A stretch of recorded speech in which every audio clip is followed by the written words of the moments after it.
Lewis, that was quick tonight. Did you expect the fight to end so quickly? That's what I trained for. You know, I knew when I fought Lineker and I was able to stand and bang with him for 2 rounds, and he got hurt within 2 minutes.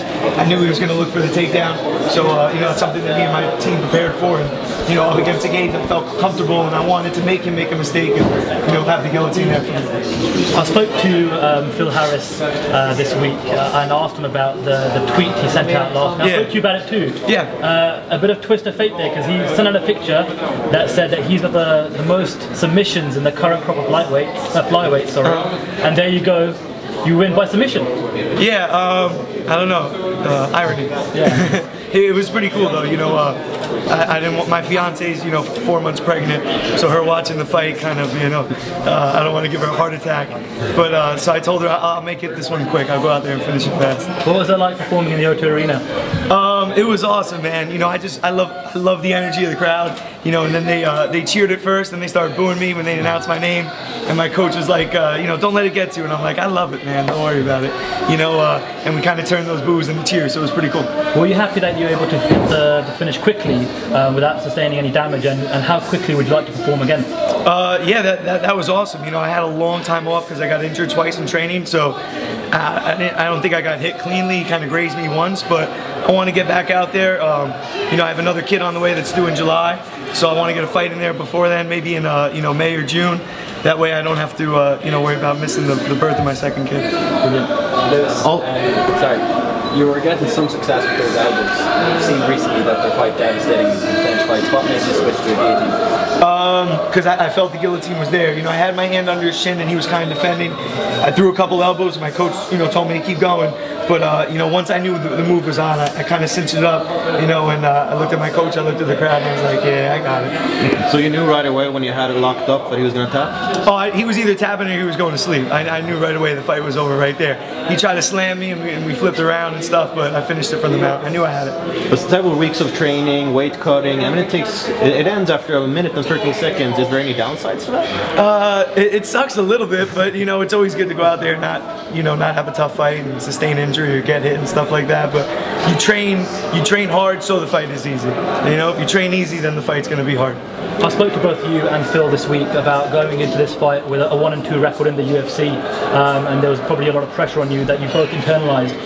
Can you sympathize with Phill, and do you have any kind of words of advice to kind of how he can maybe handle this loss, his third now in the UFC?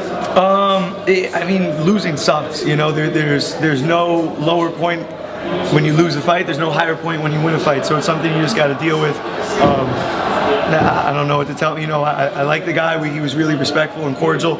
I don't want to hand him a loss that, you know, gets him out of the UFC, but it's either me or him, and, you know, I'm not going anywhere. Talking about opponents, obviously Ian McCall, you're supposed to fight before. Who's next for Lewis Gaudinot? Whoever the UFC wants to put me with, you know. Ian McCall calls me out a bunch of times, said I called him out. It's whatever the UFC wants to have. You know what I mean? Anything that's going to get me, you know, closer to a title shot. You know, my loss against Tim Elliott kind of set me back. I had some momentum with John Lineker.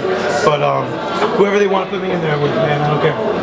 But I'm going to keep the hair green for The hair's staying green for the rest of my career. You know, when I retire, then I'll go back to my normal hair color. It was the first fight of a night, so it's still early to see it, but it's a candidate for performance of a night with a submission finish. If you should get the bonus, is there anything special that you're looking to spend it on? I'll just get ready for my second kid that's on the way. That's all. Put some money aside and, you know, maybe take a vacation with my family. Get right back to work, man. Back to training. Sensible choice. Yeah. Are you able to reflect now that the fight's over on your experience fighting here in the UK? Yeah, man. It's just been an awesome experience. Everybody was really nice. The fans were cool. Like I said, I got a couple of boos when I went out there and stuff, but nah, man, it was a good experience. You know, I thought the time change and stuff would mess me up a little bit. It wasn't too bad.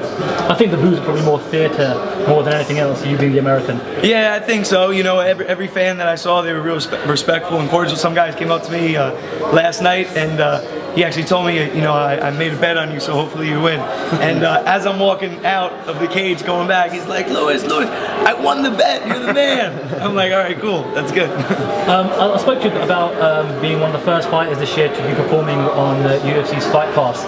Maybe when this card was initially announced, not many fighters knew that this was going to be on Fight Pass.